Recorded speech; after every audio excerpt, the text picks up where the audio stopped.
I'm James McGrath-Wright. I'm a member of the Open Society Institute Board here in Baltimore, and I'm delighted to welcome you here tonight for this special conversation.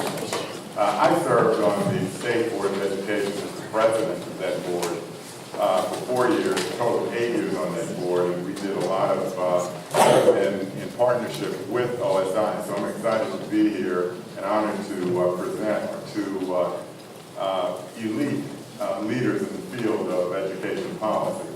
I think you're in for a real treat because they're structured as a conversation tonight. Open Society has been in Baltimore for 20 years, and from the beginning, education has been a core area of focus. In particular, we have focused on eliminating obstacles that keep young people from succeeding in and out of the classroom. That work has included a wide range of approaches, including launching the Baltimore Urban Debate League to help students advocate in their own voices and develop leadership skills. Social work is training.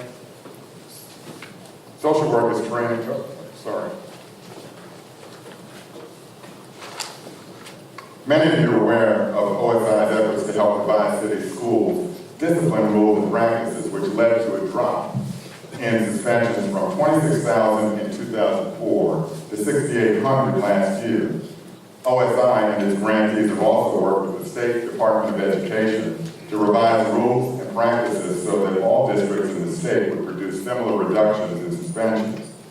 We've led the push to promote restorative practices in Baltimore City public schools.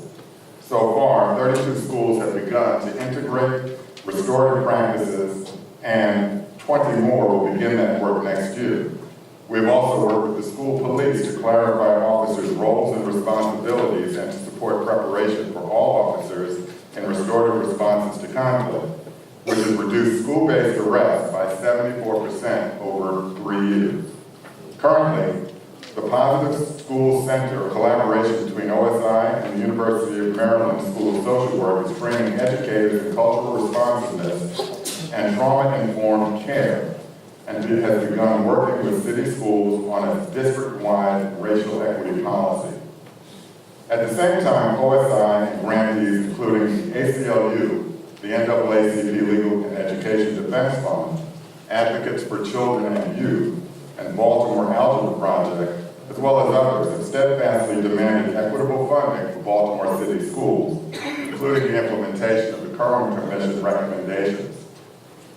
OSI has recognized from its founding that the effects of race and racism must be recognized in all of our work, from education to criminal and juvenile justice, addiction and health equity, and fellowship programs. Dismantling racist structures is the imperative that unites our programs. To help more people in the region understand the enormous role that racial discrimination played in our history and continues to play in policy debates, we started the Talking About Race series 10 years ago. I want to take a moment to thank John Meyerhoff and Linnell Strokey Meyerhoff and Vernon and Lillian Reed for their generous support, which has made this series possible. Tonight, we are thrilled to welcome a true visionary in the field, Dr. Beverly Tatum. Dr. Tatum is a psychologist, educator, and author who served as president of Spelman College, the oldest historically black women's college in the United States. Woo! From 2002 to 2015. In 1997, Dr. Tatum wrote the landmark book, Why Are All the Black Kids Sitting Together in the Cafeteria? And Other Conversations About Race, in which she challenges Americans' unwillingness to have frank conversations about race, particularly as they relate to young people, and to consider the psychological effects of racial identity development. Dr. Tatum recently published a 20th anniversary edition of the book in which she explores the impact of changing demographics, persistent school and neighborhood segregation, the affirmative action backlash, the election of Barack Obama and subsequent so-called post-racial narratives, the emergence of Black Lives Matter, and the early days of the Trump administration. It is truly a landmark book. If you haven't read it, I urge you to do so. Copies will be available for sale in the lobby, and Dr. Tatum has graciously agreed to sign copies after the event. Joining her tonight in conversation is Dr. Sonja Santelises, the Chief Executive Officer of Baltimore City Public Schools. Dr. Santelises serves as the Chief Academic Officer of City Schools under CEO Dr. Andres Alonso, who had been her classmate at the Harvard Graduate School of Education. Since becoming CEO in 2016, she has made tremendous strides in leading the district to provide world-class education for Baltimore's children. OSI has been a proud partner with Dr. Santelises on a host of initiatives, including the school system's Blueprint for Success, which is credited with helping to increase graduation rates and reduce dropout rates, among other things. Without further delay, I'm happy to welcome Dr. Sonja Santelises and Dr. Beverly Tatum.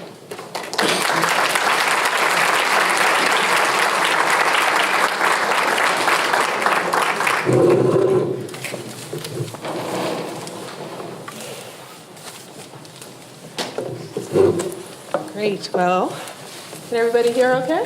Yes. Your mics are on? So I actually want to take the privilege of just starting and saying, one, to actually even be named in the same breath. But Dr. Beverly Tatum, for me, was worth the price of admission.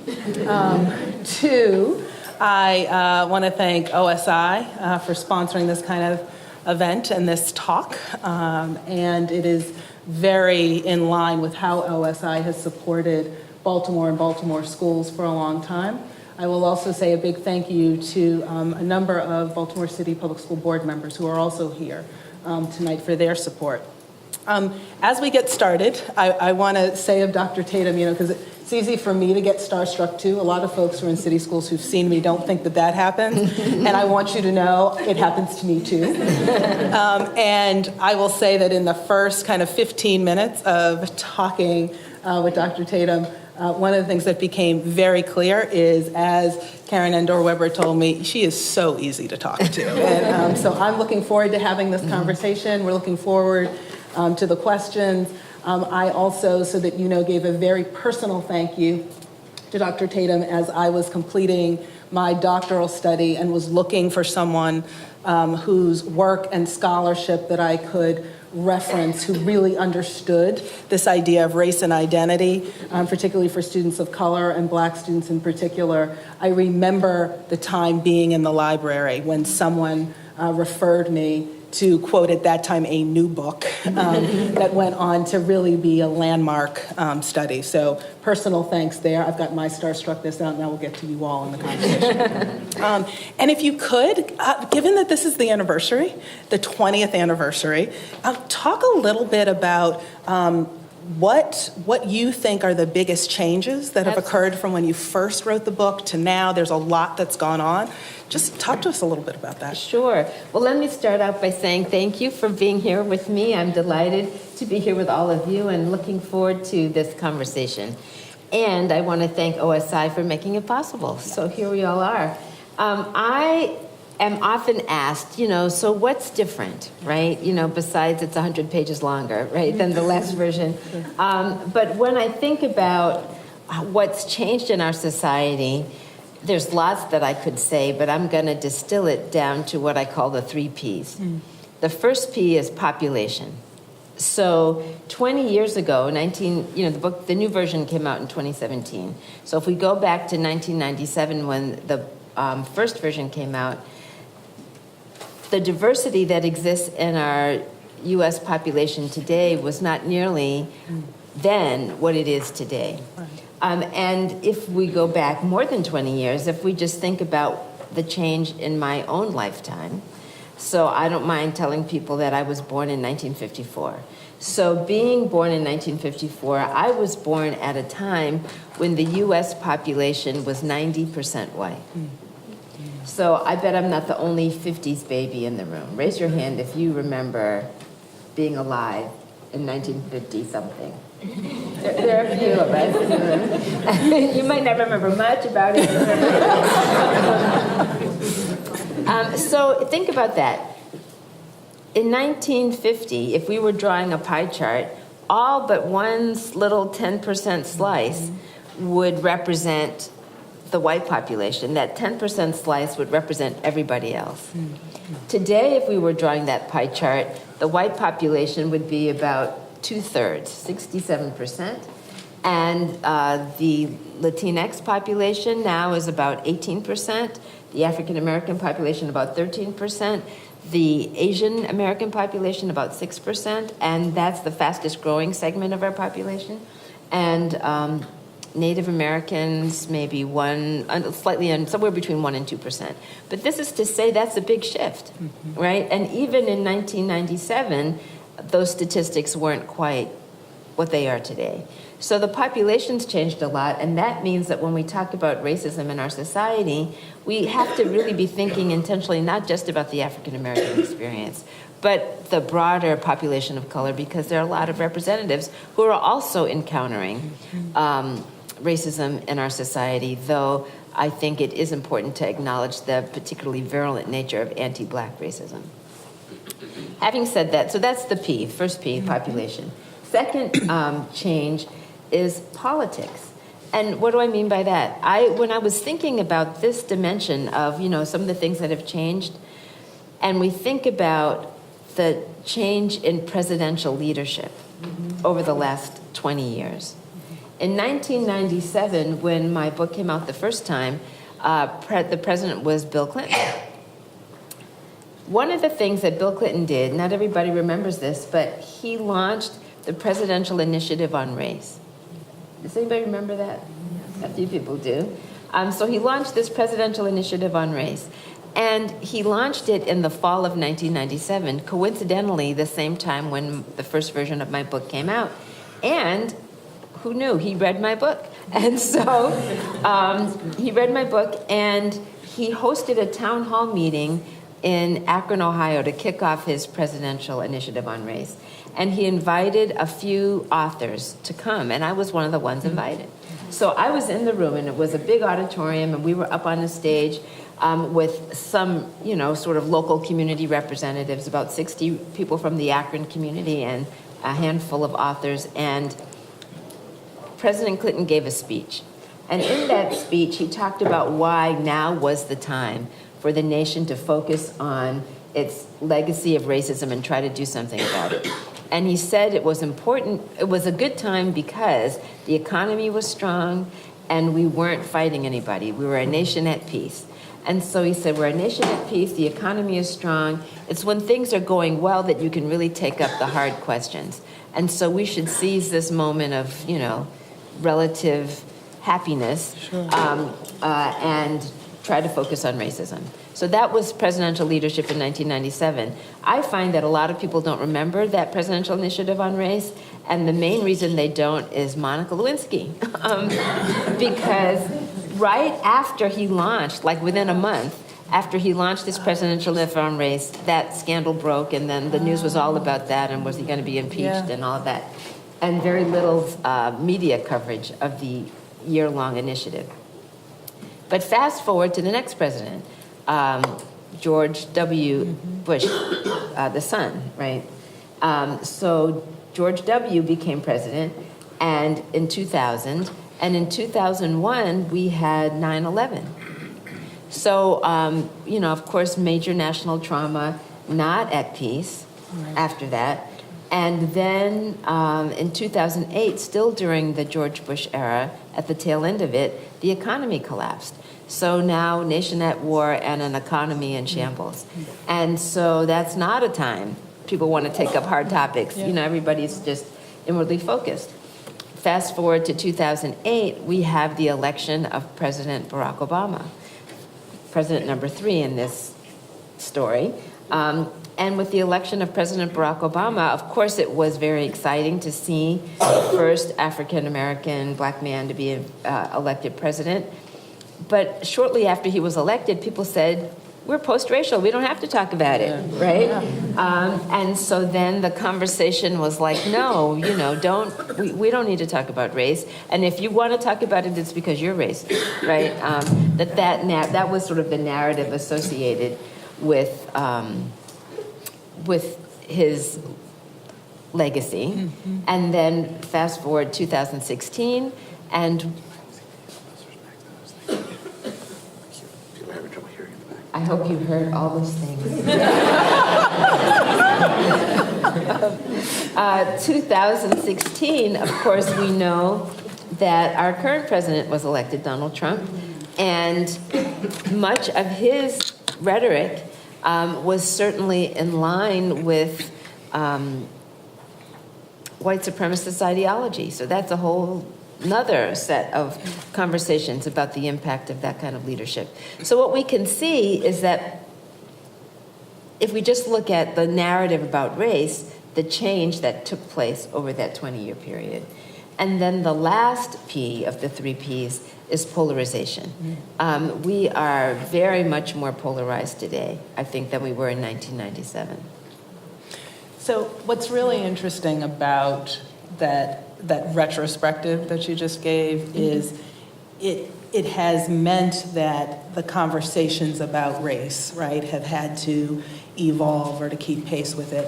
What specifically did you find when you were writing this edition of the book that you felt was most important to highlight in light of that shift that you just took us through?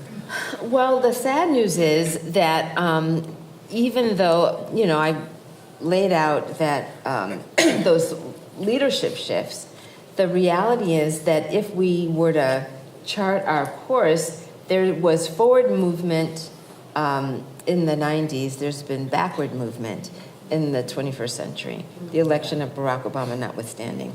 The most disturbing among them, there's lots that's disturbing, let me just say that. But, I know that if we think about education, we can talk about the persistent and increasing school segregation. That's right. 2019 marks the 65th anniversary of Brown versus Board of Education.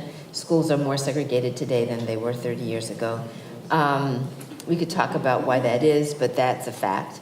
But I was also thinking about things like the gutting of the Voting Rights Act. I live in Georgia, and I grew up in Massachusetts, but I now live in Georgia, and the removal in 2013 of the protections that the Voting Rights Act provided are clearly visible in Georgia, but not just in Georgia, really across the state, across the nation. There are examples of laws that are clearly intended to suppress the voting rights, particularly of people of color, and that I think is really outrageous. For people who are wondering, well, what happened in 2013?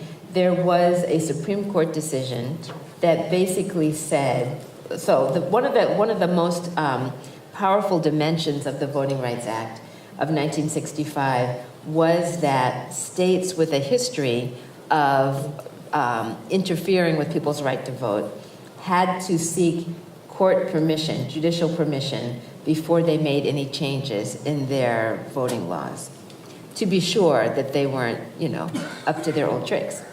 And so in 2013, there was a case based in Texas that came forward and said, we have been under court supervision all this time and have been behaving ourselves, basically. And it's a burden to have to keep going back and asking for permission every time we want to make changes, and surely we shouldn't have to still have supervision now. And the court agreed and said, you don't have to have supervision. And as soon as that, if there's a problem, you can seek relief through the courts, but you don't have to get permission before you create the problem. What's interesting about that trajectory within the voting rights is that there was a similar erosion, right? Yes. Within education. The same process. Yes. So that brings us to Brown versus Board of Education. And people often ask, well, how is it possible that 65 years after that landmark decision, schools are as segregated as they are? And there are two answers to that question. One is white flight, right? In those communities where school desegregation was implemented, white people not wanting to participate left those districts or went to private schools, and Boston. I grew up in Massachusetts, and anybody old enough to remember the 60s will remember how violent school desegregation. Well, just so that you know, having been born in 1967, the piece I remember, I don't remember 1967, but I do remember the stories of my grandfather, who was in Georgia, calling and being very upset about me getting ready to go to school because all he saw was the violence in Boston. From Massachusetts? Yeah. Oh, I didn't know that. Yes. So well, That's right. In 1967, I was in high school, and I remember the nightly news, seeing all of that. But here's the thing: when school desegregation and busing started in Boston, there were 59,000 white students enrolled in Boston public schools. 20 years later, that number was 9,000. 50,000 kids left. And so that's one reason. Yeah. But another reason has to do with the courts, right? So one key court decision was in 1974, and that was Milligan versus Bradley. That was basically a Detroit-based case, Michigan, and the question was, if you've got a city, an inner city that's largely black, and you want to desegregate those schools, the only way to do it is to bus kids across district lines. You know, get some kids from the suburbs and bus those kids across district lines. And of course, now let me just say, it's not an accident that the inner city is black, right, and that the suburbs are all white, because there have been racial covenants and housing practices that keep people out of those suburbs.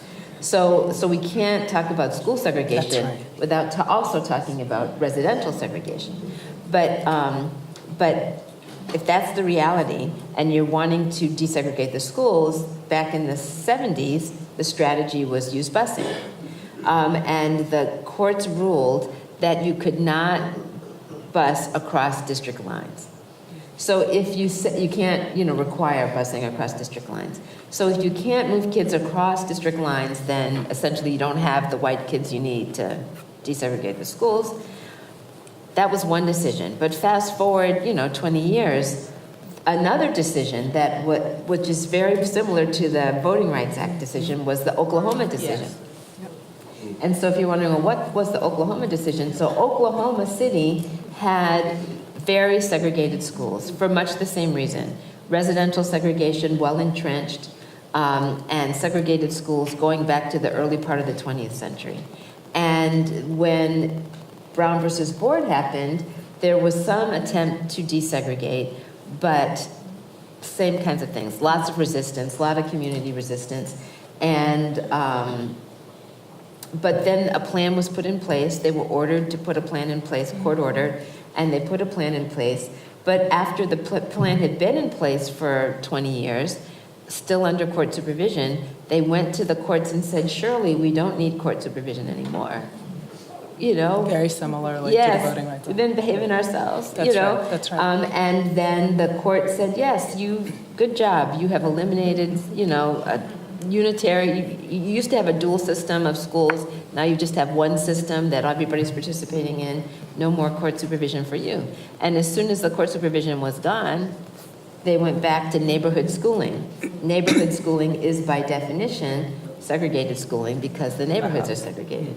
So then there was another case. The same plaintiffs who brought the case against Oklahoma brought it back again to say, you told them they didn't need supervision, but look what they're doing. And they brought it back, and that went to the Supreme Court. The Supreme Court kicked it back to the district level, and the conclusion was no supervision required. That's right. And as a consequence, you find that decision didn't just affect Oklahoma, it affected every district. No district has to have, if they can demonstrate that they are no longer operating two separate systems, they don't have to have court supervision. So all across the country, you found people going back to neighborhood schooling or neighborhood districting with the same result. And then the last decision I want to mention in this story is the Seattle decision, which was in the 2000s, I want to say 2007. And that was what some schools did. They said, okay, we can't do busing.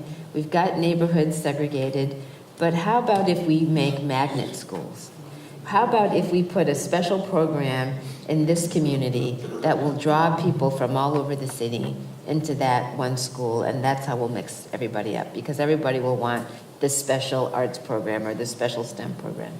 And but in order for that to really work, you have to, if you really want a well-diversified school district or school program, you have to count how many of these, how many of those, right? You have to keep track. And what happened in Seattle was someone, a white family, who wanted their kid to be in the program and didn't get their kid in, sued and said it's not fair that our daughter can't go to this school that we want her to go to because you're saving spots for kids of color. And they took their case to court, and it went to the Supreme Court. And the question was, can districts legally say that we're going to have X number of these students, X number of those students? Can they use quotas or affirmative action or, can they count? Yes. Can they count? And the court said there will be no counting. But if you can't count, you can't, it's like telling somebody, I want you to lose weight, but never weigh yourself, right? Because if you're not keeping track, how will you know if you're making progress or not? So one of the things that's interesting in how this plays out, right, within kind of modern school systems like Baltimore City is this question about the impact of segregation, right? So there are those who would say just, integration as a goal, right, is not sufficient. And that actually having majority Black schools or majority schools with children of color should also be able to be excellent schools, right? So some of the debate around does just the presence of white children, right, in a school, the counting, actually lead towards better outcomes. And so, one of the questions for me is what have you found about the impact of segregation, particularly on students of color and Black children in particular? So I think there's two parts, there's at least two things to say about that question. The first part is, let's look at it historically, right? When those parents in Brown versus Board of Education brought that case, they weren't necessarily saying, we want our kid to sit next to a white kid. What they were saying is, we want our kid to have access to the same resources, right? The same, and if you look at the differences then and now, because we still have inequitable funding across most places rely on property taxes, and if you live in a poor neighborhood, there's very little tax revenue. If you live in a wealthy neighborhood, there's more tax revenue. And so because that's how schools are typically funded, you still see great inequities. But if you go back to the 50s, you have schools that the white school had science labs, the Black schools didn't. Or if they had a science lab, there's one microscope for everybody, and one microscope per 10 kids in the white school. These were the kinds of discrepancies, great discrepancies. Used textbooks only for the Black kids, the ones that had been discarded by the white schools when they were out of date or too crummy to be used, got sent to the Black schools. So that kind of inequitable resource was what was really the driver. But there was also the argument that if you tell a population of children, you can't go to that school because you aren't worthy, that is also a very negative message. Now, if we fast forward to today, to the 21st century, we don't necessarily say you can't go to that school because you're not worthy. We don't have that kind of legalized segregation. But if the default position is you're stuck in this school that doesn't have these resources, That's right. right? The resource issue is still the question. And so when people say, do you need to go to school with white children? In a white-dominated, white supremacist society, what still happens is that the resources follow the white kids. So that the logic is still operating, right, in that way. Now, having said that, we live in the 21st century, and if you are going to be an effective leader in the 21st century, And by that, I'm not talking about you and me. I'm talking about the next generation of young people growing up. If you are going to grow up in a society that is increasingly diverse, and in today's world, right, in public education today, that kindergarten class, that first grade class, that second grade class, across the nation, if you look at all those kids across the nation, 50% or more are children of color. If you don't know how to engage with people of color, you are going to be a social dinosaur. Yeah. And so the downside for white children who are racially isolated, and it's important to say that the most, people always ask, why are the black kids sitting together? Yeah. As though they're isolating themselves. The most racially isolated group in the United States are white people. And if you are racially isolated and therefore don't learn how to engage with people different from yourself, that puts you at a disadvantage. Now, the same thing, there's a disadvantage for the kids, the Black and Latinx kids who are socially isolated, not from each other, but typically in schools that are majority, minority, as they're described, are often schools also in which there is concentrated poverty. And we know that any school that has concentrated poverty has more challenges because it's a challenging thing to grow up in a very poor environment. It's hard to focus on learning if you're hungry. It's hard to focus on learning if you're in a traumatized circumstance, if you're homeless, if you're not sure where you're going to be sleeping tomorrow. And when you have kids, a lot of them, all in one place, who are distracted by those kinds of concerns, it makes it hard for anyone who's in that classroom to concentrate. So you know what, I'm going to take that block that you just said, Yeah. and I'm going to play it at the next meeting at the legislative session. Right? What is the impact of concentrated poverty? So that's a bonus prize for me. One of the other pieces that's also associated with high levels of concentration of poverty, but is also received so much attention in the time since you wrote the first edition of the book, is a real highlighting, and I would think many of us would agree long overdue, highlighting of the impact of mass incarceration. Absolutely. Talk a little bit about how you are seeing or how you discuss or some of the connections you're making in your book and the real need to push on a system of mass incarceration, particularly for brown and black people in this country. Sure. Well, if we think about it from a child's point of view, one of the major consequences of mass incarceration is the number of children who are deprived of their parents, right? So if if your father, or increasingly your mother, because we often hear about, the focus on black men in prison, and certainly there are high rates of imprisonment, but also the rates of black female imprisonment are rising rapidly. And, so if you're a kid whose parents are in prison, that in itself is trauma for you in terms of, the stability of your family, who's taking care of you. Maybe you've got a grandparent who can provide that love and nurture, but maybe you don't. Or maybe your situation is quite unstable as a consequence. There are lots of things from that point of view. The other side of it is that if the societal expectation, we often hear the statistic, 1 in 3 black men under the age of 25, is in the supervision of the court system, either in prison or on parole or something like that. If you grow up in an environment where that is the expectation for a significant portion of your cohort, what does that do in terms of how you think about your future and what's possible for you? So, there's the psychological dimension, there's the sociological dimension, the talent that is removed from a community. And then, the expert on this, of course, is Michelle Alexander in her book, The New Jim Crow, which I cite quite a bit in my book. But, once you have a criminal record, it's not just that you went to prison, but now can you get housing? Can you get a job? Can you vote?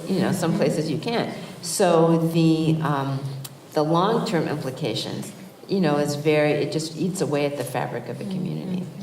But I want to tell you something that I learned just recently. It was quite disturbing to me. Earlier, today is Monday, so last week on Friday, I think it was, actually, I was at an event in Atlanta where I heard a scholar from Yale speaking about implicit bias and preschoolers. And it was, this is Dr. Walter Gillum, who is, very much focused on this. And he put up a chart, which I took a picture of with my phone, one of those screenshots. He took a picture where the percentage of Black male preschoolers being suspended relative to the total population was the same percentage as going to prison. I mean, it was like, here's the one bar, and then there's another bar, and they were the same height. And so it was really disturbing to see that. And then he talked about, in his research, he talked about that he's been studying sort of what are the precursors to being suspended from preschool. Keep in mind, preschoolers are, 3-year-olds and 4-year-olds. What are the precursors? And, what's associated? Well, what's associated is being big, right? If you're a big 4-year-old, and I was the mother of a big 4-year-old, right? I have 2 sons, and my youngest son is about 6'3". And when you're 6'3", let's say 6'4" for ease of math. When you're 6'4" as an adult, that means you're 3 feet 2 inches as a 2-year-old. That's a big 2-year-old, right? You are 50% of your adult height at the age of 2. So let's say you're going to be 6 feet tall. You're a 3 foot 2-year-old, and now you are in a preschool with some kids who are only going to be 5 feet, and that means they're 2.5 feet tall, right? You're towering over those kids, 6 inches taller. So if you're 6 inches taller and you lose your temper, you look dangerous, right? Relative to that little 2.5 foot person, right? So being big as a preschooler puts you at risk. Being Black as a preschooler puts you at risk. And being male as a preschooler puts you at risk. So if you're big, Black, and a boy, you are really at great risk. Yes. But there were some other things that they studied that they found related to this preschool suspension thing that didn't have anything to do with the kids. It had to do with the teachers, right? And you might say, oh, well, is it the race of the teachers? No, that's not what I'm talking about. Is the teacher-student ratio high? Like if it's 12 kids or more, you're more likely to be suspended than if it's 8 kids. Oh, interesting. Right? Yeah. And why? I mean, that makes sense because if you've got a lot of kids, you can't tolerate one that's acting up, right? Because you're trying, and if you are, I'm not going to remember all the factors, but I remember the size ratio. And the other factor was if you are stressed. Well, and I was actually going to bring up the trauma indicator. Yeah, right? no, the stress of the teacher. Oh, the stress of the teacher. Okay. But what's interesting about that is if you take the stress of the teacher, you take untreated trauma, right, and add that to those other 3 indicators, you have Baltimore's disproportionate suspension in pre-K. So a low-stress teacher is less likely to suspend. A high-stress teacher under a lot of stress is more likely to suspend. So if you're a stressed teacher with a lot of kids in your class, and those kids are challenged by trauma, and there's little other support, you're going to have more suspension. But what's important there is none of that has to do with except for the trauma part. All that's about the teacher. It's not about the kid, right? Yes. But it was really fascinating. I just want to say one more thing about this. It was really fascinating to hear Dr. Gillum's presentation because he showed a little video. And in the video, there was a scene where 4 children are sitting at a round table like this, playing with Play-Doh. Now, you would think you were observing some preschoolers, but these were actually kid actors, right? I mean, they were young, but they were hired to sit at the table and play with their Play-Doh, right? And the experiment was to see who do the teachers watch. And how did they know? It was very sophisticated because the teachers are looking on a screen, watching the kids play with their Play-Doh, and there's something on the computer they're using that tracks the eye movement. So using this eye tracking movement, they could see that the teachers spent way more time watching the black boy. It was like a black boy, black girl, white girl. And the kids aren't doing anything. They're just playing with their Play-Doh. They've been told, just play with your Play-Doh. No fights about to break out or anything, right? But the teachers are tracking. They keep looking back and forth, and they spend way much more time. You could see the little yellow dot would appear every time their eye movement went toward a kid.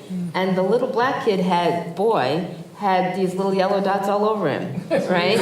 Because and I thought of it when I was comparing that to mass incarceration, the over-policing, right? Yes. You know, the stop and frisk, the over-policing of young black males was exactly like the over-tracking, you know.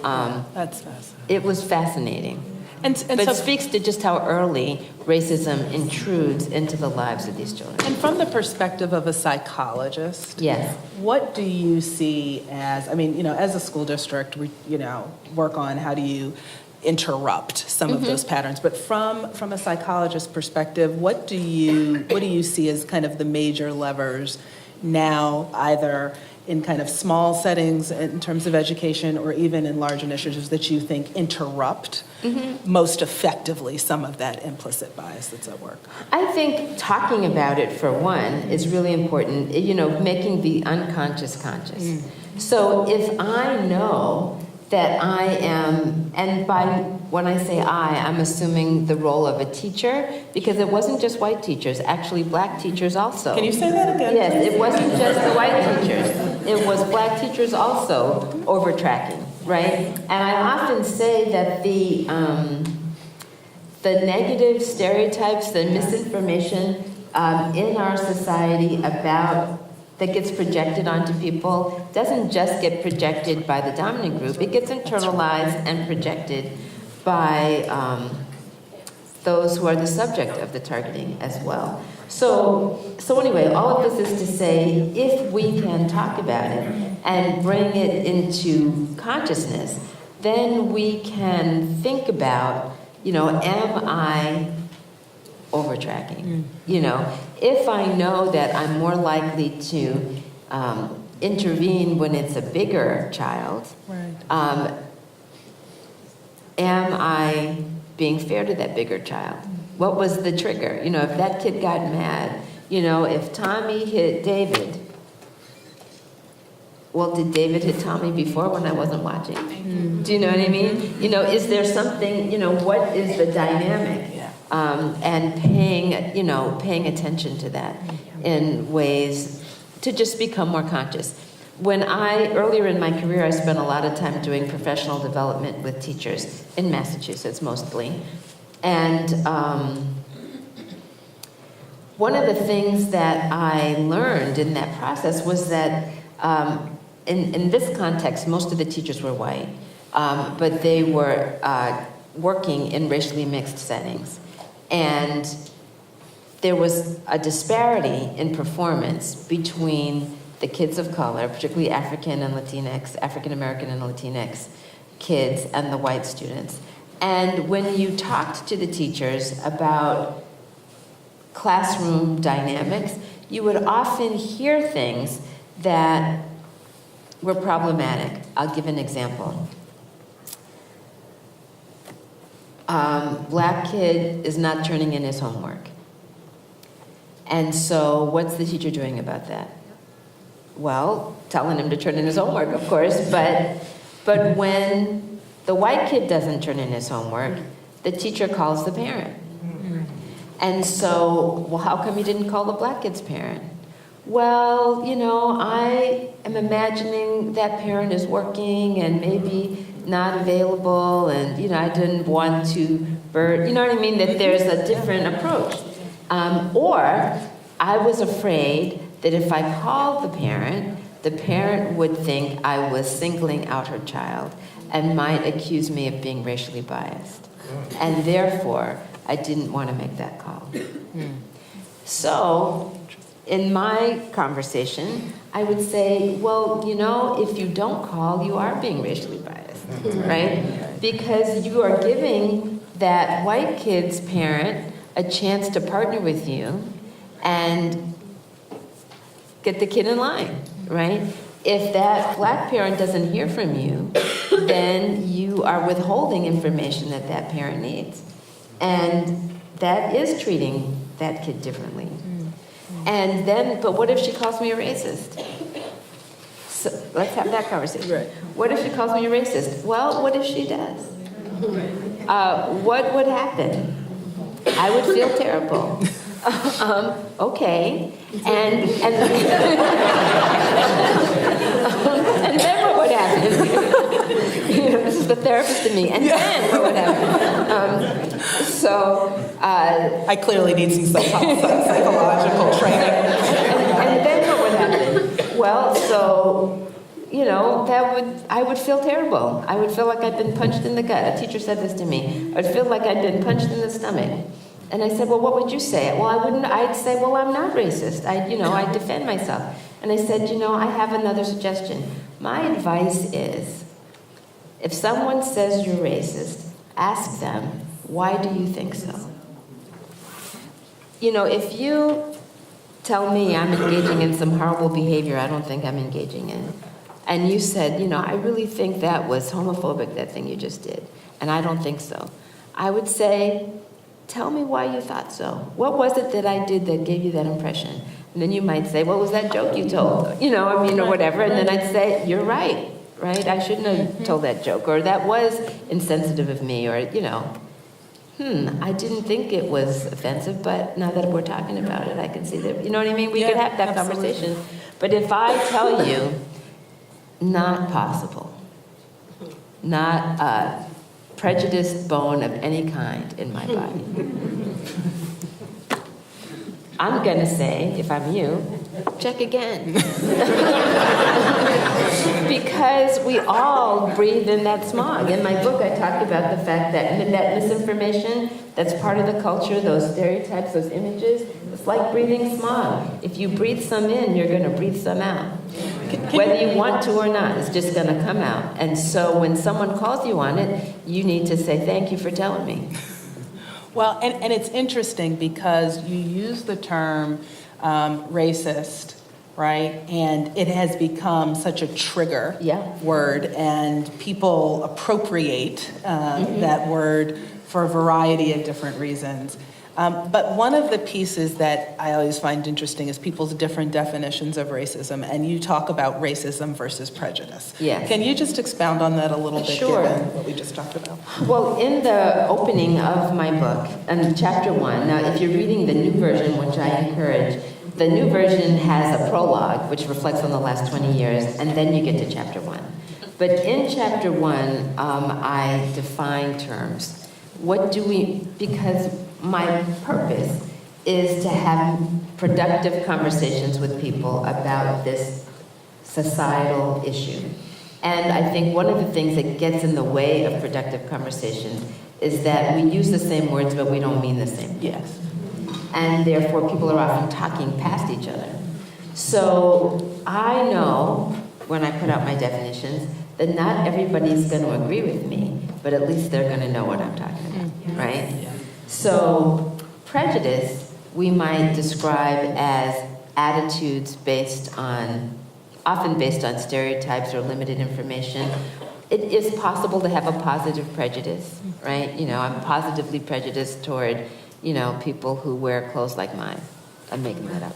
But, but generally speaking, we think of prejudice as a negative attitude towards some group or some group of people because of information we've learned about them, usually based on stereotypes. Many people use prejudice and racism interchangeably. Yeah. I, however, do not, and in the book I talk about why it's important to distinguish. Racism, if we reduce if we reduce racism to simply attitudes, you've got an attitude, I've got an attitude, that doesn't explain the systemic nature of racism and how it functions in our society to limit opportunity or grant access. So the definition of racism that I use actually comes from the work of a sociologist named David Wellman. He defined racism as a system of advantage based on race. And I think this is a very useful definition because it captures the way advantage is built into that racism system. Just like we could say sexism is a system of advantage based on one's gender assignment. We could say heterosexism is a system of advantage based on sexual orientation. Classism, a system of advantage based on socioeconomic status. There's a lot ableism, a system of advantage based on physical ability or intellectual ability. So racism, when we talk about racism as a system of advantage based on race, in the context of the United States, certainly, and in most places, we are talking about a system of advantage which advantages one group over another, and in the context of our society, white people over other people, people of color. And that doesn't mean that there aren't white people who are systematically disadvantaged by something else, right? You could be systematically disadvantaged by your poverty in a system of classism. You could be systematically disadvantaged because of your gender. You could be systematically disadvantaged because of your physical ability or your sexual orientation. But that doesn't erase the fact that you are systematically advantaged by your race if you're white. So what's interesting is oftentimes what I have found is that the debate is about, how much time do we have left? About a half an hour, we can start taking questions from the crowd. Oh, okay, great. So one thing before we go to the crowd is for people who might not have fully read either edition yet, just a little sneak preview for those of us who read the first edition and still need to read the second. Why are all the black kids sitting together? Okay, so let me just say, if you're in an all-black environment, nobody is going to say, why are all the black kids sitting together, right? But if you are in a racially mixed environment, it is very common, if you're dealing with adolescents or older, to see that kind of grouping. Now, of course, if I walk into a racially mixed school and I see all the black kids sitting together in the cafeteria, I am also going to see white kids sitting together in the cafeteria. Thank you. Right? But nobody's going to ask that There you question. go. Right? Nobody's going to ask that question. But having said that, if you are growing up in a race-conscious society, which everyone here is, if you're growing up in a race-conscious society, when you get to be an adolescent, when you enter puberty typically, and you might say, well, why puberty? Because that's when your brain is changing, right? All that physical change is also changing the brain. And as the brain gets more sophisticated, the young person starts to ask more existential questions. Like, who am I?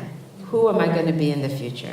What does my racial group membership mean? How do people see me? Am I being followed around at the mall?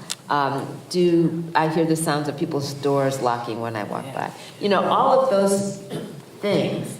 The 6-year-old boy or girl is treated differently than the 16-year-old boy or girl, right? So as you get more, take on your adult form and more cognitively available thinking about these big existential questions, you naturally seek out people with a shared experience. Who else around me is asking that question? Who else around me is understanding what I'm going through. But I want to say this. It's not just that the kids are seeking themselves out to support one another. That kind of peer support is natural and useful. But there's also a way in which the lack of capacity, the lack of ability for white children to speak in a helpful way about the racism in the environment plays a role. And I'm going to give an example, and then we'll go to the questions. This is a true example from one of the experiences I had when I was working in those schools in Massachusetts. There was a black girl, 8th grade. So let's say in the 8th grade, you're like 13. So you got this 13-year-old girl, and she goes to a racially mixed school. In the case of this particular school, she's being bused from Boston into a suburban school in a voluntary desegregation program. METCO, exactly. So she's a METCO student, which means she's participating in a voluntary desegregation program. She lives in a black neighborhood in Boston, but she's going to school in a mostly white suburban district, taking a bus there every day. And if you go to school that way, sometimes it's hard to participate in after-school activities because of the transportation issues. So in this particular case, we have a well-meaning, well-intentioned white male teacher who is talking to this girl about whether she's going to attend an after-school party, a dance. And she says she's not, and he's in his own way trying to encourage her participation because he wants all the kids to participate, and nothing wrong with that. But in the conversation, she keeps saying, no, I'm not coming. And finally, in frustration, he says to her, oh, come on, I know you people love to dance. Okay, that was some smog coming out, right? So he says that to her, she is offended. Now, she's still not coming, and now she's offended. So imagine this. That part's a true story. This is the part I'm imagining. Imagine now she is walking down the hall, and she's upset. And she sees her white friend, who she's been going to school with since she was kindergartner, right? They've known each other K through 8, they've been friends. And her white friend says to her, why are you so upset? And she tells her what happened. You know, I just had this conversation with Mr. Smith, not his real name, but I just had this conversation with Mr. Smith, and this is what he said to me. And her friend says, he didn't mean it, right? Or maybe she says, you're being oversensitive, right? Now, I've got some flashback memories. Right, okay. So I want everyone in this audience to think about being upset with your significant other. Imagine that. Just imagine. And imagine that you're upset with your significant other, and your significant other asks you what's wrong, and you say why you're upset, and that person says, you're being oversensitive. What happened to your mad meter? It just went up, right? So now, not only am I mad at Mr. Smith, I'm like, Susie doesn't get it, right? And so now imagine I keep going down the hallway, and I run into another Boston student, another black student from Boston, who sees that I'm upset. And that friend asks me what's wrong, and I tell her about the conversation with Mr. Smith. And she says, I can't believe he said that to you. He said the same thing to me yesterday. Now we're going to lunch together talking about Mr. Smith. And by the way, Susie didn't get it. I told her, you know. And so you can see how now we're sitting together in the cafeteria. But let's imagine a different scenario. Let's imagine Susie grew up in an environment where she learned how to talk about race. And let's imagine she understood stereotypes. And let's imagine she knew that if you breathe in some smog, sometimes you breathe some out. And let's imagine that our main character here has told Susie what happened, and Susie doesn't say any of the things we told her, you know, she doesn't say any of that. Maybe she says, I can't believe Mr. Smith said such a stereotypical thing to you. The two of them are going down the hall talking about Mr. Smith, right? They're still sitting together in the cafeteria. Yeah. So some of that sitting together in the cafeteria is about connecting with people having a shared experience, but it's also about avoiding people who don't get it. And so, because it's too much time and energy. Nicely done. Thank you.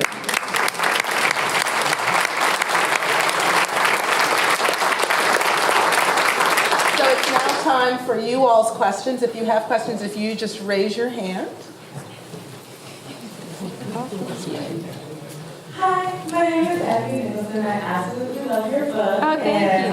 Thank you. I've read it page to page, and I have so many things highlighted. But I was wondering if you could talk a little bit more about the goal-oriented affirmative action, because I think that's a big issue as far as when we're trying to have students see themselves represented K through 12 and even on the college level, is that maybe white students have more faculty or staff that they can turn to and have as mentors, but then students of color are always left out, and there's like one faculty person who they can turn to for mentorship, and then that faculty person is overwhelmed, and then their excuse the administration gives a lot is that there just wasn't enough people. So if you could talk a little bit more about what you outlined as far as the goal. Okay, so for people who haven't read the book yet, there is a chapter that talks about affirmative action and what it means and how it functions. And this was actually one of the chapters for people who read the 97 version of my book. This chapter had to be completely rewritten because some of the laws have changed, and 20 years later, the legal context has changed. So that had to really be updated. But one of the things I talk about is the distinction between process-oriented affirmative action and goal-oriented affirmative action. And so some people will say, we're going to have a fair process. We're going to advertise our jobs, and we're going to recruit people, and then we're going to interview whoever shows up, and then hopefully the best person will get the job. And sometimes that will be somebody from the majority that we've already hired from. Maybe sometimes that'll be someone who's underrepresented, but what we're going to focus on is making the process fair. What happens when people take that approach is usually not much, right? Because it's very difficult to make the process fair without acknowledging the role of implicit bias and the ways in which we make evaluative judgments about candidates. So I might think I'm a fair person, and think I'm perfectly capable of choosing the best person, but lo and behold, I keep hiring people who went to the same college I went to, right? And not recognizing the way familiarity is influencing my choices. If you have goal-oriented affirmative action, what you say is, we've got a goal, not to be confused with a quota, but we've got a goal of increasing our underrepresented faculty by X%. And so how are we going to do that? We're going to advertise widely, we're going to make sure our pool is diverse, and then we're going to set a threshold of excellence. And whoever meets that threshold of excellence is qualified. So it's not about more qualified, less qualified. It's like if you can, if this is the bar and you can jump over that bar, you're qualified. Now, some people are going to jump over the bar. I'm going to use a different analogy, swimming. If you can swim, I'm a swimmer, I like to swim for exercise. I can get from one end of the pool to another, I always do the crawl. Some people swim from one end to the other doing the backstroke. Some people swim doing the side stroke. But the question is, can you get from point A to point B? Recognizing I need someone who can get from point A to point B without drowning. That's what I'm looking for, right? And so if that's what I'm looking for, then the question is, if everyone in the pool can swim, then the question is, who in this pool of swimmers are going to help me achieve my goal, right? And then I'm going to choose, because they all can swim. They might not all swim the same way, but they all can, some people learn to swim in the lake, some people learn to swim at the golf club, but they all can swim. And now, who in this pool of swimmers helps me achieve my goal of diversifying my faculty? if you use that approach, you take out some of the ambiguity of evaluation that slips in if you're only focused on process and not outcome. I hope that's clear. But there's a lot more in the book about it. Hi, good evening. My name is Devin Sutherland, and I just want to say that I purchased the book during my freshman year of college at a PWI, and I have to say that book helped me through my freshman year.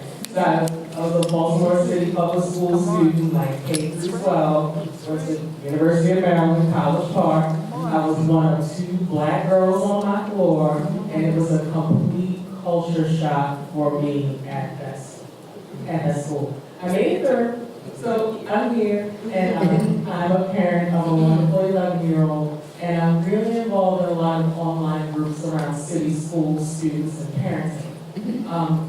One issue that we run into a lot are non-parents of color who get upset when we bring up topics of racism or possible racial bias in school selection.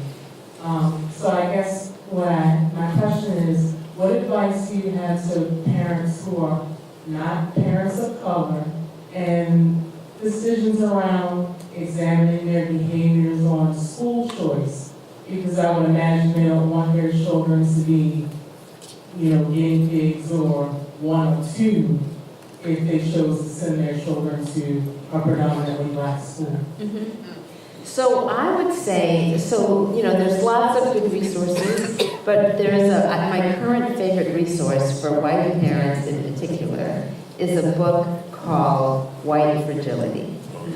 And it is written by Robin DiAngelo, and it was and may still be on the New York Times bestseller list, but it's a very readable, very accessible book written by a white woman, whose name is Robin DiAngelo, to white readers, which is not to say that other people can't read it. I read it, but her target audience are white adults, and she talks about the ways in which white adults both resist talking about racism and sort of melt. What is white fragility? Let me define that for you. She describes white fragility as a kind of lack of stamina, right? A lack of stamina when asked to talk about racism. So some of you will know what I mean by this. Sometimes when you're having interracial dialogue about race, and you're really talking about it in an honest and authentic way, and if you're a person of color and you're talking to a white person and you've had the experience of the white person starting to cry, raise your hand if that's happened. Okay. So if you've had that experience, that she talks about that experience and she describes it as white tears. And one of the things that she says about it is it's may not be a conscious strategy, but it is a strategy for stopping the conversation. Because usually what happens if you're in a group and the white person starts to cry is that people will turn to try to comfort the white person and close down the conversation. And that is a demonstration of a lack of stamina about, that let's get through a conversation with, there's nothing wrong with showing emotion, I'm not trying to say that's a problem. But it is one of several behaviors that serve the purpose of shutting down conversations about race. And so if you find yourself uncomfortable in these conversations, if you're a white person and finding yourself uncomfortable in conversations or feeling unpracticed, what I love about her analogy, her phrase calling it stamina, think about this. If you wanted to run a marathon or a 5K, if you wanted to run a 5K and you couldn't do it because you didn't have enough stamina, what would you do? You would run more, right? You would practice. If you don't have enough stamina to get through a conversation about race without breaking into tears, you need more practice, right? You need more practice. But I have found that white colleagues that I know have I recommended a group of white women I knew to read this book, and they came back and said to me, "Thank you so much, it really opened my eyes."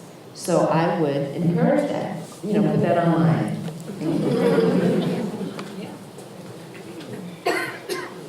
Good evening, I'm Mary Alexander, and this is really Dr. Santelises and any other commissioners here, but Dr. Tatum, you talked about size matter, you was talking about preschool. I was thinking about this 54-year-old here. I've always been tall. And this year, when I entered my grandson's school, his classroom, and I asked during Black History Month why they weren't having a particular comprehension lesson surrounding Black history. They were learning about George Washington. I said, why not George Washington Parker? They were learning about immigration and Ellis Island. And to not to belabor the point, there are some policies that we need to look at in the school system, because that one teacher took my, why is my grandson learning something about Black history and Black History Month as some kind of, she got a real defense with that. And so when I approached the principal and went to North Avenue, I later found out that there was a conversation about me and the policy to have parents or anybody in that school building removed who become a threat. Long story short, she worded it and framed it so that I became a threat because I stood up for my child's education. And when I went to board docs and I started looking at their policy about who can be removed from a building and who can be removed from a classroom, it was not supportive of me as someone who was an advocate. And the only thing that kept me, well, the principal, she nipped it in the bud. The only thing that I want to say saved me was my years of advocacy in the community, my years of serving on different boards and PTA, PCAP and stuff, so people knew who I was. But what about that parent who's working 2 jobs and nobody really knows who she is, and she's going to come up there and ask a similar question as to, my child, I want this on my child's education plate. And does that make me the angry Black woman because I said that? Or does that make me the concerned parent or grandparent in this case who's just asking a basic question, and then now I have to feel like I have to defend myself, and I have to look at these policies. So I would suggest that we look at the policies to, when you do have that uncomfortable conversation, that doesn't make you an ogre, that doesn't make you the bad guy, and that they can't use a policy to try to remove you from the conversation, just like those tears. Well, I was just thinking about that when you were sharing your example, that's a great example of white fragility in emotion. Absolutely. Could I just say one thing on Yeah, this? please. All right? So I think one of the other pieces that your example points to is why we are beginning with our equity work to really begin, right, tackling some of these conversations, right, because we have not had them district-wide. Teachers haven't had the support, parents certainly haven't had the support, and I do think that within Baltimore's history of race, our particular context, race has been, at least since I've been in Baltimore City, it has not been directly discussed in relation to schools. Like it is not something that we have called out. We talk about equity generally, right? We reference it. We say this is a majority African-American system with growing numbers, by the way, of Latinx students, right? So we have avoided it. And I think your interaction, what's really interesting, is the number of emails or pull-asides, whether it's in Target or the supermarket, that I get that reflect your experience. So I just want you to know that. And I think that there is a piece for us re-examining the policy, but I will also say policy can only do so much, because we have had a number of policies that people will maneuver around if the root issue, right, of perception is not there. And just so you don't feel totally bad, I get that even in some boardrooms, right? So I mean, it is true for parents of color, but it is also true, there are times when I get energized because I'm passionate about something, and suddenly somebody's worried I'm going to take a swing, and Dr. Santelises, you need to just calm down. It's not about all that, right? And you're absolutely right. Sometimes I wonder what happens with people who aren't sitting in the seat that I'm sitting in, actually try to present ideas, and because of uncommunicated privilege, folks try to shut that down. And so I just want you to know that that's consistent, and it's part of why we're beginning a lot of the equity work that we are. It's why we have Dr. Tracy Durant with us, and why she won't just be a woman of one, but that we are building the capacity internally to be able to have these questions so you're not left just keeping it at a policy discussion. So I just wanted you to know that we are doing work in that area. Great, thank you. And I'm over here snapping at everything that you said. Dr. Santelises, because my question, and Dr. You as well. So this is a context from the day-to-day. I work with adults, mostly in private sector, around understanding cultural proficiency and bias and diversity, racial equity, right, fragility even. And I always wonder to myself, as a mom to a 2-year-old who happens to be really tall, what it would look like if you could get to folks before they're in boardrooms, if you could get to folks before they're in leadership roles. I encountered folks who have never even talked about privilege or power or racial identity or bias even until they reach peak career. So I wonder, from y'all's perspective, what is the role of the education system and actually creating spaces where not just children and students are being exposed to some of these nuances and having a conversation, but then teachers are actually empowered and have the capacity to facilitate and curate those spaces in a way that are safe, right? Yeah. And not perpetuating some of the same dynamics that we experience as adults. Great Yeah. question. It is a great question, and I want to respond to it in this way. It's going to take a minute, if that's okay. Okay. So I want to respond to it by asking this audience a set of questions. Okay, and so I would like everyone in the audience to take a minute and think about your earliest race-related memory. Okay, raise your hand if you've thought of something. I'm not going to ask you to tell it. No risk here. Okay. All right, a lot of you thought of something. So now I want to know, how old were you at the time of the thing you remembered? And okay, people are holding up hands. I see 3s, 5s, 4s, 6, 8, 7, a bunch of hands. 2. Okay, so I've got as young as 2, and I saw 8. Anybody older than 8? Maybe somebody had 2 hands up. 10. Anybody needed more hands than 2? Okay, so there's a range of ages, of course, and there's no right answer to this question, but somebody remembers something as early as 2, and at least 10, and some of you older than 10. But a lot of you had 5s and 6s and 7s, right? Raise your hand if you would say you were in elementary school at the time of your experience. Certainly the majority of you in elementary school. Okay, so now the question is, what is the emotion attached to that experience? You can call out words. Frustration. Frustration? Anger. Anger? Shock? Sadness? Preparation.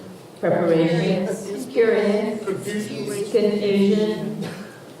So I'm going to repeat some. I didn't hear them all, but I heard confusion, I heard anger, I heard sadness, I heard shock. I think I might have heard shame. I'm not sure I heard that. Yes. I don't think I heard embarrassment, but sometimes I do hear that word. Confusion, certainly we heard. I'm leaving some out, but you get the gist. And these are, for most people, uncomfortable feelings. Somebody said curious, and that's sort of neutral. But for a lot of people, it's an uncomfortable feeling. So now the question is, raise your hand if you had a conversation with a concerned adult, a parent or a teacher, somebody like that, at the time that the incident occurred. Raise your hand. Okay, let's look around. All right, now raise your hand if you did not have that conversation. I think it's pretty clear there are more did nots than did. And this is almost always true. I think, I really can't think of any time when there were more people who said they did. It's always the most say they did not. So some of you are familiar with 6 and 7-year-olds. Your own or somebody else's, right? And if you're familiar with 6 or 7-year-olds, see if you agree with this. They're pretty candid. They say what's on their minds. They don't filter much. And yet, here we have a room full of people, a lot of whom said, I was 6 or 7 when I had this experience. It was upsetting to me in a meaningful way. I still remember it now as an adult. I can raise my hand. But I didn't talk to anybody about it then. That's counterintuitive, right? Based on what we know about the chattiness of 6 and 7-year-olds. So why not? Why didn't you have those conversations? Taboo. Taboo. We learn early it's taboo, right? We learn early you're not supposed to talk about it. We learn early, imagine this, you're in the grocery store and you see, let's imagine you're a white parent with a white child, and that white child lives in a mostly white neighborhood. But now they're in the grocery store and there's a dark-skinned person in the store. And that, not just who that. Why is mommy or daddy, why is that person so dark? What's that parent gonna do? First thing. Absolutely. Shut that conversation down. And so, I use that example simply to say, many people learn. It's not just the white people who learn that. Many people learn that this is a toxic topic. And we're not supposed to talk about it. Now, the question was, should we have these conversations with kids? We should. How do we have them? There's a lot in my book about how to have them. There's also a TEDx video, if you're interested, called, Is My Skin Brown Because I Drank Chocolate Milk? Which is about how to talk to young children about race. But having said that, I don't know what you all do. Some of you are teachers. Some of you grew up and are leading organizations. But you all, what you have in common is that you all learned that you're not supposed to talk about it. And so then when you ask people to talk about it, I could say, yes, we should be having those conversations with kids. But if the teacher is struggling with her own fragility, that conversation's not going to happen, right? So you need to have some professional development to help people get comfortable with how to have the conversation. And just think about there are some great resources for preschoolers. One of the organizations I want to mention is the National Association for the Education of Young Children, NAEYC, which for 20 years has had a curriculum, an anti-bias curriculum, which talks about how to talk about isms with young children in an age-appropriate way. Louise German Sparks is one of the authors of that curriculum. That book came out in the 90s. I updated mine, and when I was updating mine, I looked to see if there was an update of hers. Lo and behold, a new 20th anniversary edition of that book, that anti-bias curriculum. But there are ways to have that conversation. When we talk about middle schoolers or high schoolers, I think about organizations like Facing History that provide great resources for having conversations about painful history and current affairs, current issues, like the shooting in New Zealand, Islamophobia and other kinds of issues. But if the teacher's not comfortable with the conversation, it's not going to happen. Even if the kids are talking about it, the teacher will shut the conversation down if she's not comfortable. So that's why the professional development is so important. Two more quick ones. Good evening. My name is Ann McAvoy. I really appreciate the growth of your points tonight that you shared. I do a lot of the training and development for my company, and I recently joined in the past year, and one of our core values, kind of our most important core values, is diversity. And our two leaders, one is a black man and a white man, have shown great strides in how we can work together and do really great work. So my colleague and I are here tonight, and one of my biggest questions is we do a great job promoting diversity and hiring people, all different walks of life and color and backgrounds, and that's wonderful. But then there's a point about inclusion. So it's the idea you can put people together by multiple different hiring or in pace of education by busing to schools, but what does it take to really create inclusivity? And just dialogue, or what are some other things, especially that companies can do, or adults can do when we're going to have those exposed bias that we live with to get out of that? Well, I'm happy to speak to that. One of the things that I would say is that it does take effort, right? So one of the consequences of not going to school together, not growing up together, is a kind of social awkwardness, right? That can happen. So when we think about, there's a couple things I want to say. When we think about a work environment, or school environments for that matter, any kind of environment, there's often what I call the ABCs. I call it ABCs. The A is affirming identity. That's the first thing. So imagine if there was a photographer up here taking a picture of all of you here tonight, and as you were leaving, you got a copy of that group shot. What is the first thing you're going to do when you get your copy of that photo? You're going to look for yourself. That is the only honest answer to that question. You're going to look for yourself. But let's imagine that picture was taken and you were digitally removed from it. So you get your copy, and yet you know you were there, you saw the flash go off, but you're not in the picture. You would wonder what's wrong with this picture, right? But let's imagine every time you come to these events, they take pictures, and every time they digitally remove you. Every time you get that photo, you're missing from it. You would start to say, not just what's wrong with this picture, what's wrong with me? Right, what's wrong with me? Am I invisible? How come I'm never in this picture? Why are they always taking me out?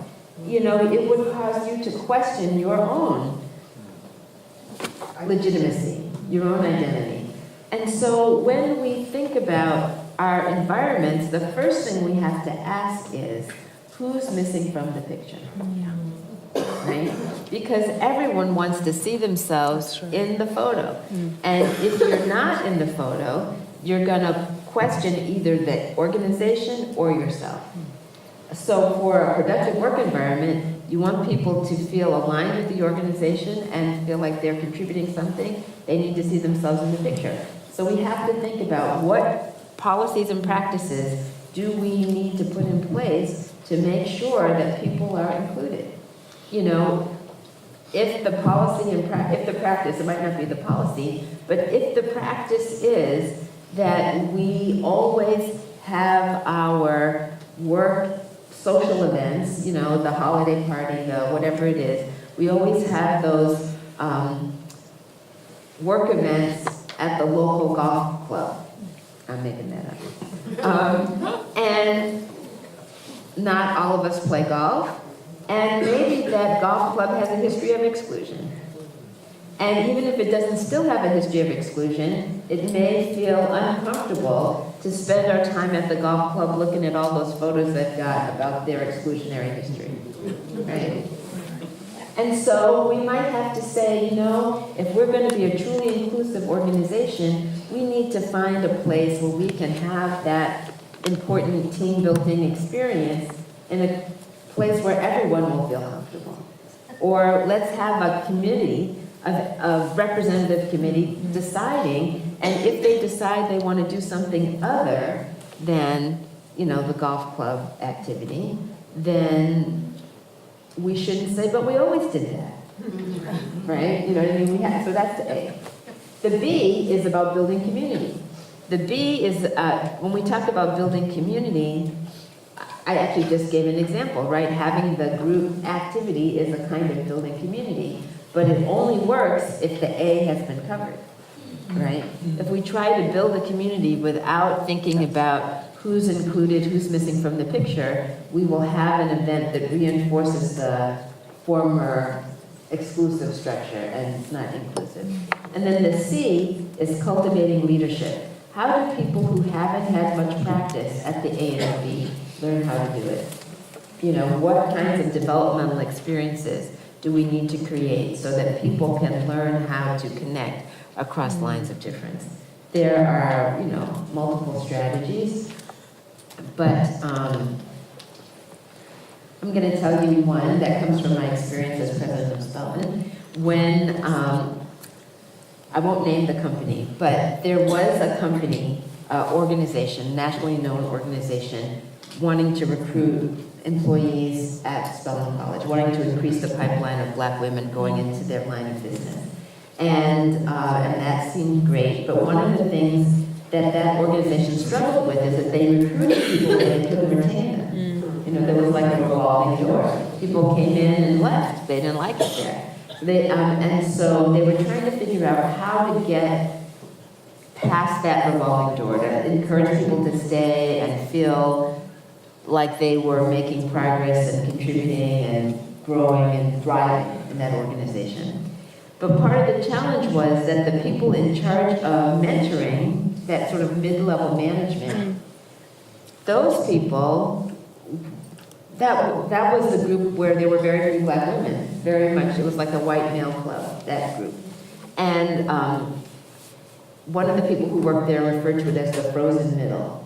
Like it was hard to get past the frozen middle because people were, not used to giving advice. And anyway, so we came up with this idea that we would have what we call a mutual mentoring program, where students would be selected, Spelman students who were interested, would be interviewed and selected to have summer internships. But part of the summer internship was not just for them to learn about this particular line of business, but for those mid-level managers to figure out how to engage with young 21st century Black women, right? That there would be some mutual learning taking place, and we called it mutual mentoring. So that is just one example, but we can think about, what are some of the ways that we expand the limited experience of some of the decision makers so that they are better able. Was it expected? Were they receptive? Yeah, they thought it was a great idea. I don't want to say it worked. But I want to say, because, how do we know whether something's working, right? Because the retention would work. Right. But the reason I'm smiling here is because the organization, unfortunately, ran into some financial difficulties, right? But they thought it was a good idea, and I think it was a good idea in terms of the opportunity to exchange. So there were some things that went awry in this project that had to do with the organization. All right, now got one more question. Okay. All right, my question is about you brought up Michelle Alexander in the prison industry. Yeah. I'm an advocate here in Baltimore, and I got locked up for having a conversation about race and racism. I put a toilet in front of the Towson courthouse, because the toilet don't care if you're black, white, straight, or gay. You know what I'm saying? It addresses racism. They tried to give me 20 years in prison for doing that. They tried me with terrorism, all right? Created like you say, casualty of war. I'm homeless now because of that. I can't get housing because of that. The repercussions behind activism and acting on these things, like Martin and Malcolm. I'm a 60s baby. I was born in '59. Emmett Till was your Freddie Gray. You feel me? So to have these conversations today, we need to incorporate this, and not just in these academic worlds. We need to have these town halls where people that it affects the most need to be in these rooms and have these conversations. You feel me? Because everybody in here is academically, but it's affecting your kids, your grandkids, the people that are outside the door on the corner. So I applaud you in doing this, but we need more. And I'm going to give you a little information to make sure we do more. Okay? Mic check! That's how I am. Well, I appreciate your comment. Of course, I don't live in Baltimore, but I think that this is a community that is ready for more conversation. There's no question about that. Yes, absolutely.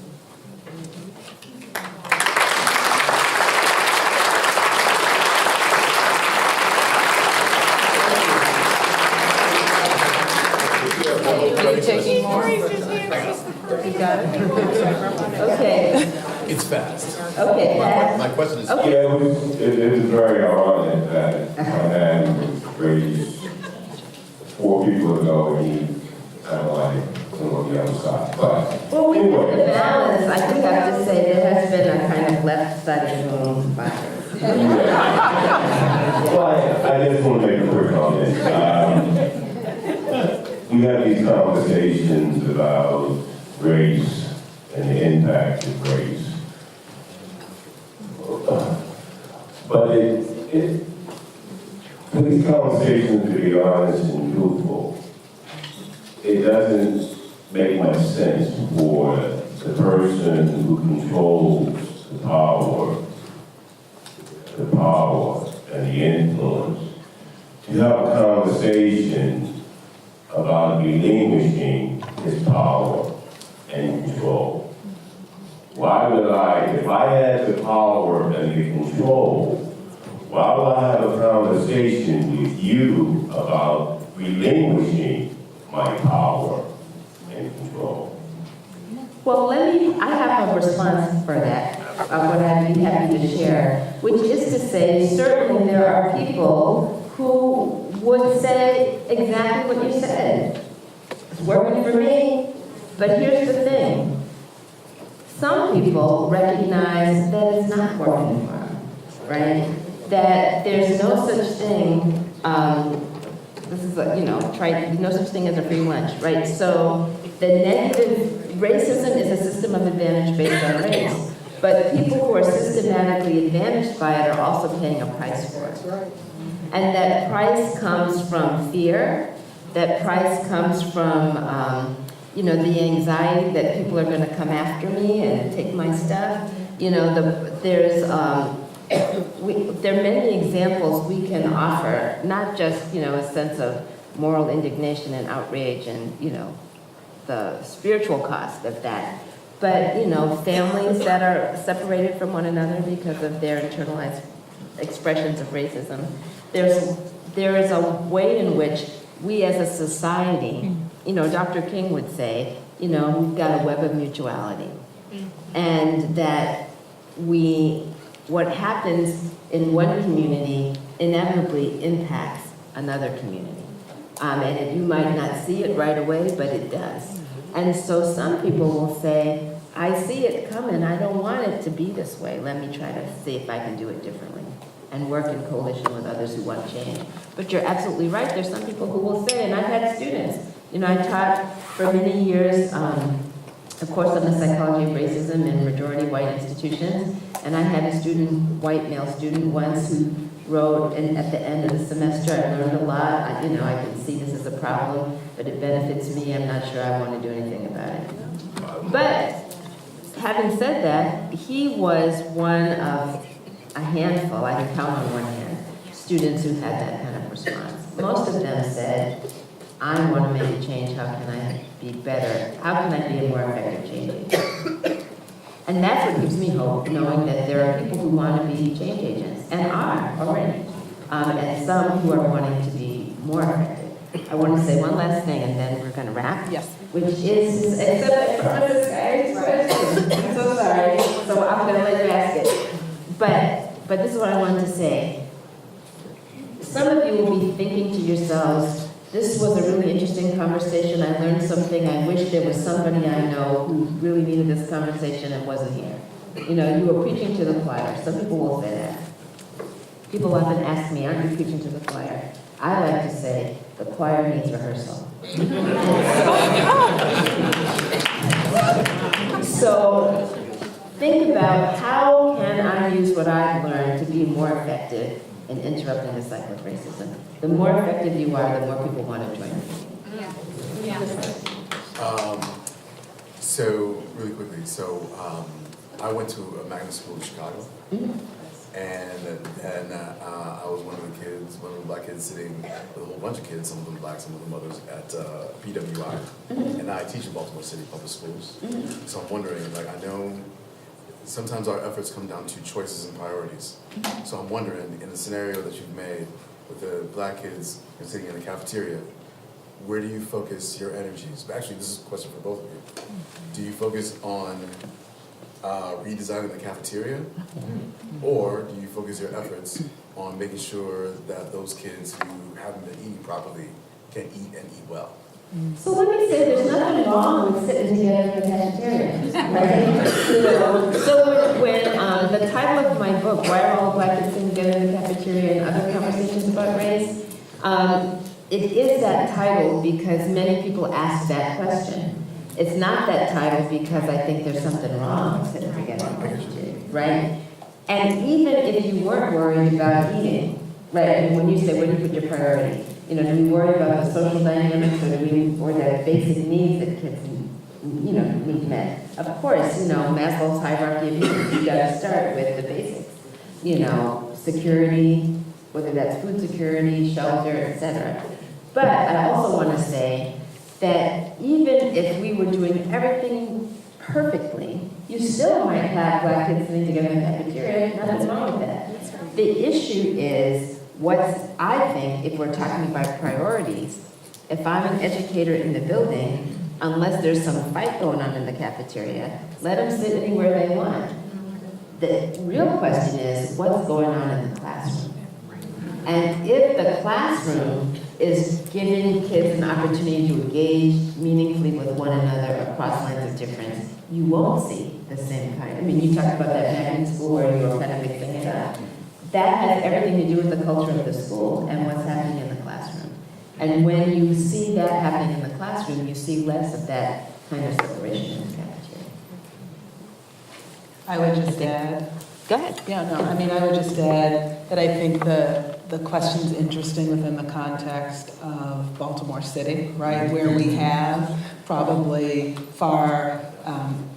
a far greater number of schools that are actually not as diverse racially, right? So I think part of, and I don't know what you would call the bread and butter or the main thing, that piece. If we had more time, I'd ask you to expound a little bit. But I think for me, it is right now providing access, right, to high quality learning experiences, because that cuts across whatever the demographic schools are.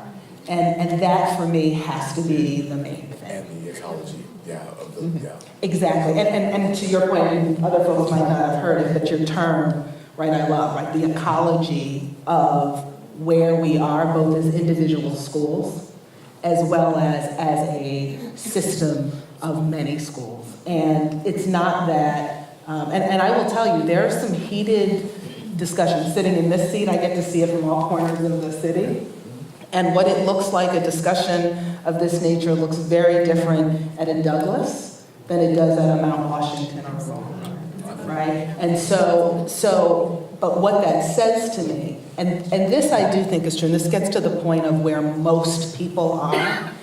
Most people want high quality learning experiences for their kids, and they are more likely to try something that is unfamiliar to them with people that are unfamiliar to them if, right, at least we're hitting that bar of everybody swimming. I think the challenge we have currently that we're working on is issues of race sometimes get conflated or are able to be hidden in discussions of lack of access to quality learning experiences. And so to really hit it square on, we've got to make sure that we're building the quality learning experiences, but also knowing, like we went a long time and we didn't really talk explicitly about the implications of race, and I think we're doing that. But to me, that all goes out the window. I can't find somebody's bias if, to myself, I'm saying this classroom is one I wouldn't put my own children in. And so we have to be doing both, but we've got to get that quality learning. So I would like to first thank all of you for just providing kind of really rich feedback. I mean, even your, again, and I will just say from my tradition, the little shout outs and all that. Even though all of you could not speak, we heard you. So that was great. I want to thank again University of Baltimore for hosting us. Again, OSI for all of that, their work. really helping this come to fruition. I do want to say a little footnote that when I talked about boardrooms, I didn't necessarily mean the city schools boardroom, because I get very energized, and my board does not throw me out. So I just want that for clarity. And then finally, I want to thank, really, to me, the woman of the hour, Dr. Tatum, and thank you so much. All your work. You are amazing. You really are. University level, and this, I mean, no disrespect, there's some people you meet, you're like, wow, yeah, I wish I had just stayed with your book. And then there are other people you meet, and you're like, oh my God, your book doesn't even do you full justice. And you